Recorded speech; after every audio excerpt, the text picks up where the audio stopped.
Hi, welcome. Enjoy the content, subscribe, and turn on notifications. Rachel was scrolling through her phone without really paying attention to what she was seeing. The house was quiet, the kind of silence that weighed heavily. Mark's absence filled the rooms more than any presence ever could. He was out at sea again, working on one of the gas platforms that funded the comfortable life they led.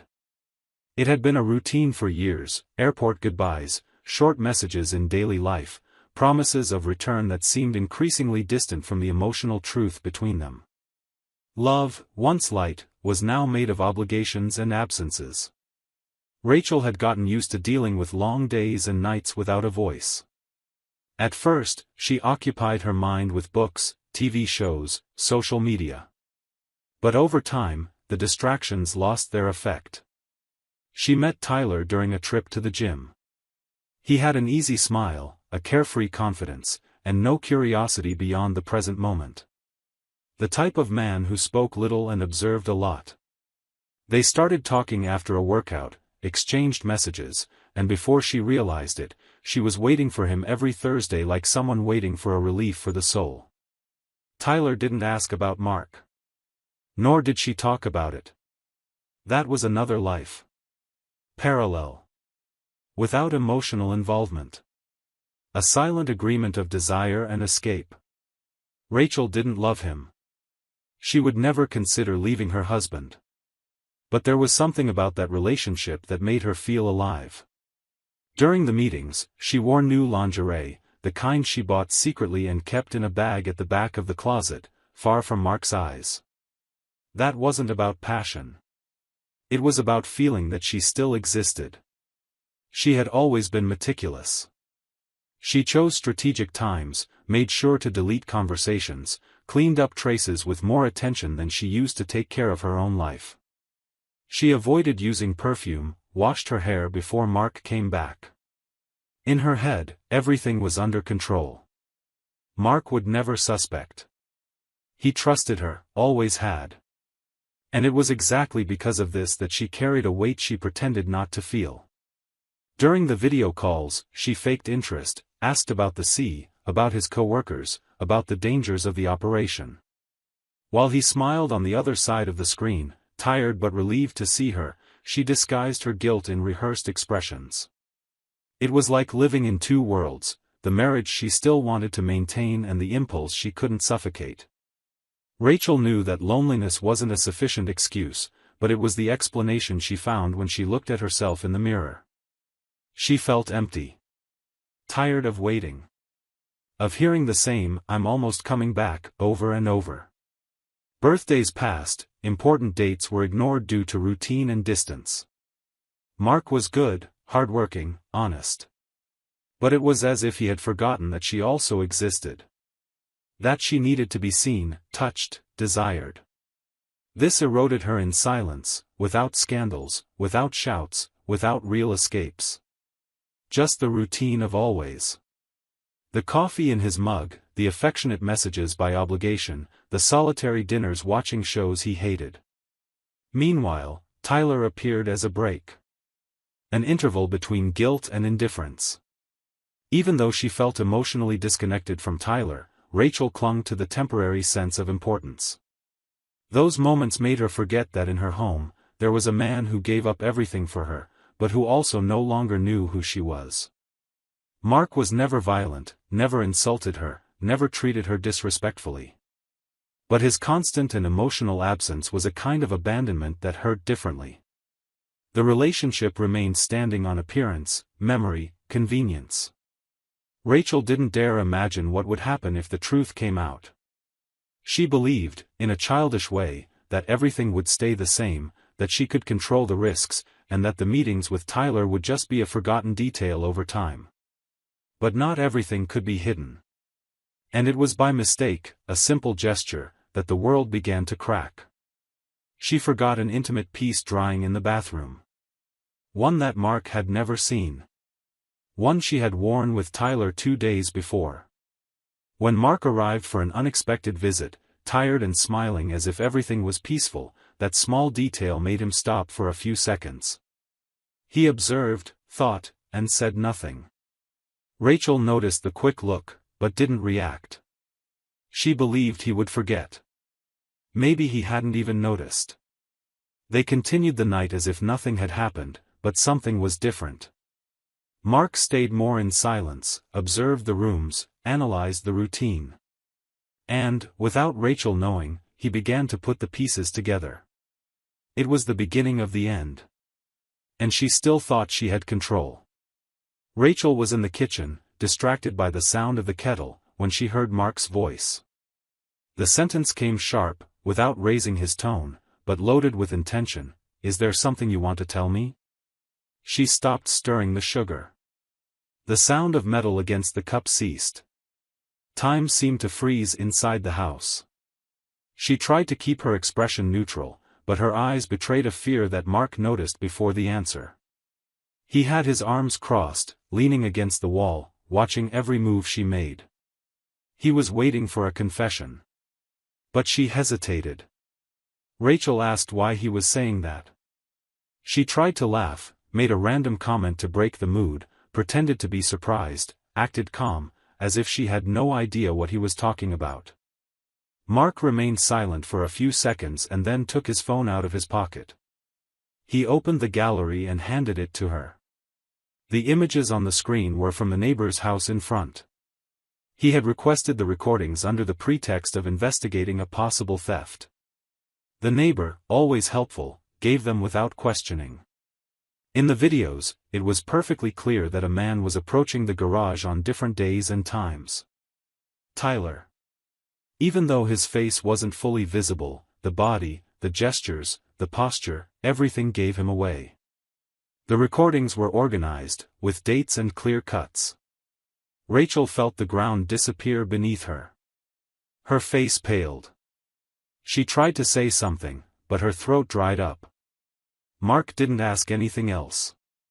He just placed the phone on the counter. Said he wanted to hear it from her mouth. No detours. No excuses. No stories. Rachel knew the game of disguises was over.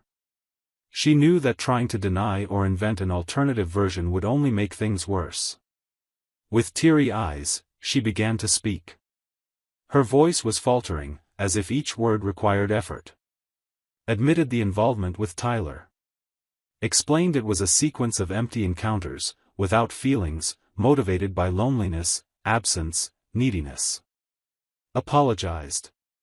Tried to justify her actions with phrases she didn't completely believe. Said she didn't plan it, it just happened. That she felt forgotten. That she no longer recognized herself within the marriage. Mark listened in silence. On the outside, he seemed calm. But his eyes were red, not from anger, but from disappointment. When she finished speaking, he took a deep breath and said he expected to hear the truth, but didn't imagine it would go so far.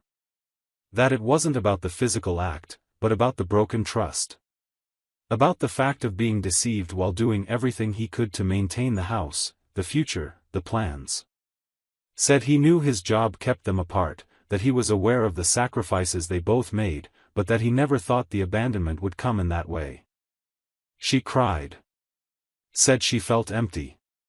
That she was trying to survive a life where he only showed up in intervals. That every time he returned, she had to relearn how to live with him. And when he left again, the house felt like a punishment. Mark listened without interrupting. He just leaned against the wall and let her say whatever she wanted. When she tried to approach him, he stepped back. Said he didn't want arguments. Didn't want scenes. He was too hurt to continue that conversation. And added that despite everything, he still cared about her. Because of that, he wouldn't make the separation a war. He said he would leave the house the next day. That she could stay there until she sold the property or decided what to do. That he would take the minimum necessary. He only asked that she not try to reverse what had happened, because his decision was made. Rachel tried to argue. Begged them to start over. Spoke about therapy, changes, new promises. But he just thanked her for freeing him from the doubt. Said he preferred to deal with the pain of the truth than continue living in illusion. That night, they slept in separate rooms. Rachel barely managed to close her eyes. The silence of the house was the same, but now it hurt in a different way. It was no longer the physical absence of Mark. It was the definitive absence of the man who, despite everything, had always been emotionally present for her, even when he was distant. In the morning, he left with a backpack and a tired expression. She stood at the door, without saying a word. Watched his car disappear at the end of the street. And only then did she understand, with all the weight, what it meant to lose someone who was still alive, but had given up continuing. Rachel took weeks to understand that Mark wouldn't come back. His silence wasn't a pause to think. It was a goodbye. Time passed slowly. The routine in the house seemed bigger than before. Everything there reminded her of Mark. The toothbrush she hadn't had the courage to throw away, the blanket that still smelled like him, the sound of the lock she waited to hear even though she knew she wouldn't. During the day, she faked that everything was fine. Did shopping, washed the dishes, played music. At night, she cried. Not a loud cry. A quiet one, the kind that suffocates from within. She tried to call him twice. Sent long messages. He read them, but didn't reply. Called. Went straight to voicemail. She began to understand that forgiveness wouldn't come. At least not in the way she wanted. The sale of the house happened 2 months later. Mark didn't participate in the process. Said he would leave everything in her hands. Only asked that she be fair in the division. Rachel handled everything with a lump in her throat. When she finally handed the keys to the new owners, she felt something inside her break completely. That house had been built with dreams. There they had made plans, discussed names for children, chosen furniture, shared birthdays. And now all of that fit into boxes stacked in the trunk of the car. She moved to London with more fear than hope. She needed to start over, but didn't know how. She rented a small apartment near the subway and got a job as an administrative assistant at an insurance company. Nothing glamorous. Nothing impressive. But enough to pay the bills. The first weeks were tough. She was ashamed to talk about the past. Hid the true story behind generic phrases. The marriage ended, it was a complicated phase. People believed her, and she was grateful not to have to expose herself. Gradually, she adapted. Spent weekends alone. Read, walked, wrote in a notebook she started using as therapy. In it, she told herself the mistakes she had made and tried to understand exactly where she had begun to get lost. It was on a Friday afternoon, while delivering some documents to the legal department, that she met Andrew. He was a contracts manager.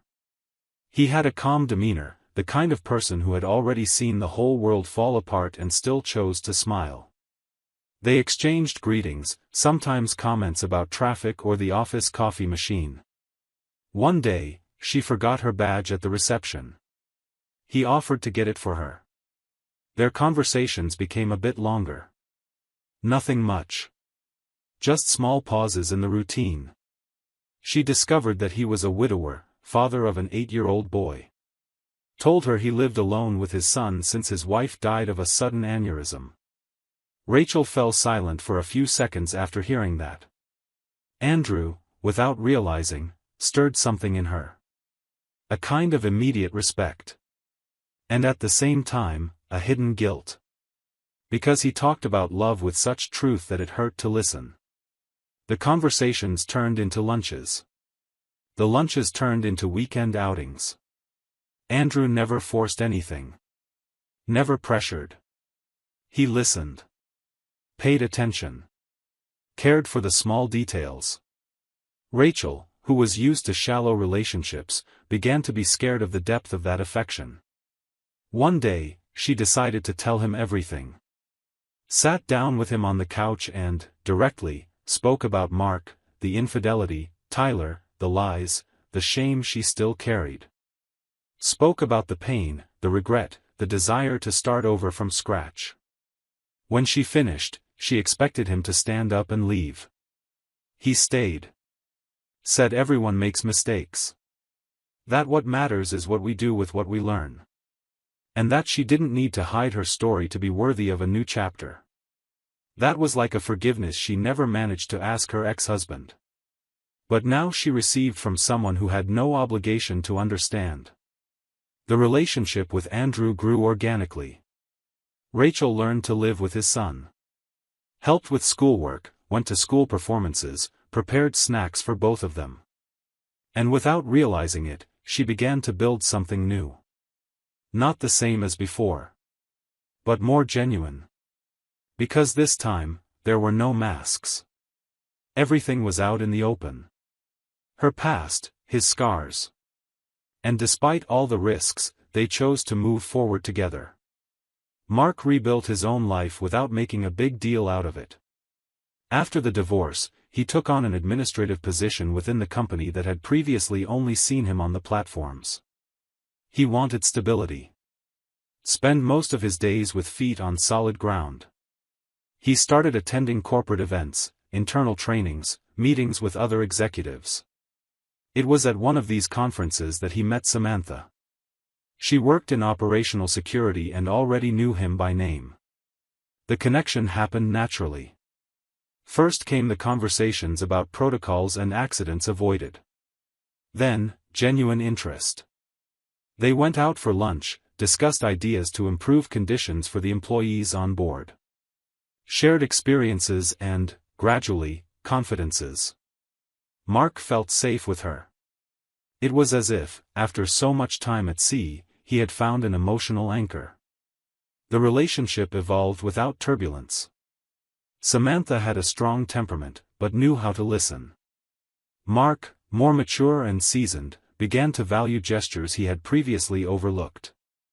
A note left on the desk, a question asked at the right time, a hug without reason. A year later, they married in a small ceremony. Few guests. Only close friends and family members of both.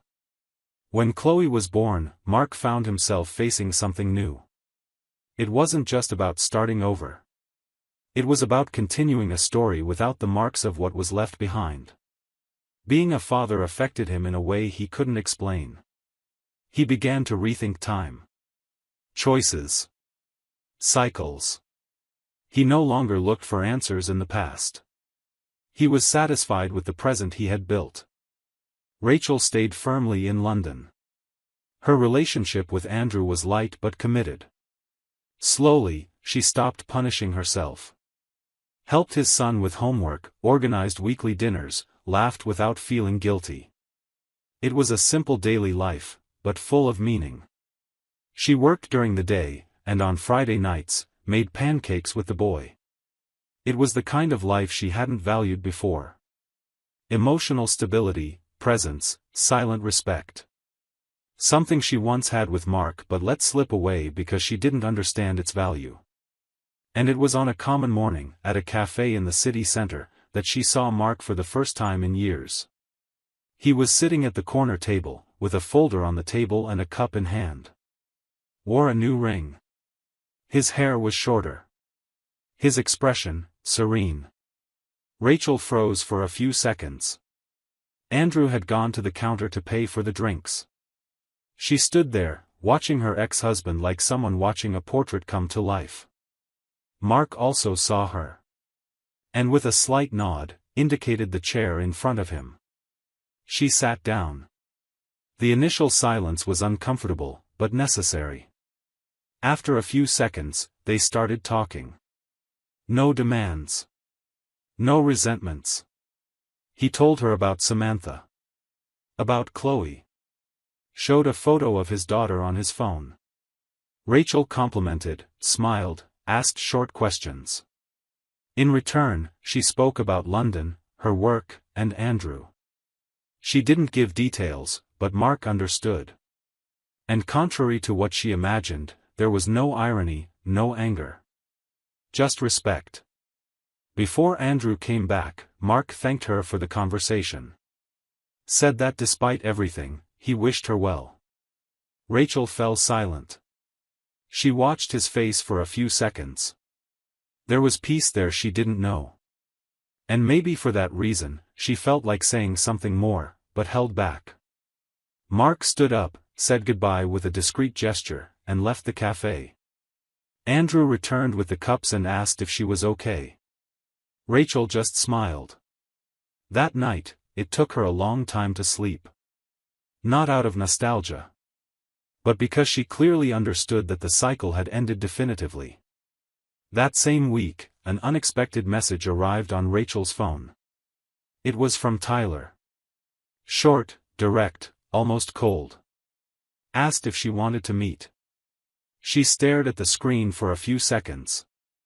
Deleted the message without replying. Continued folding clothes, with a calm heart.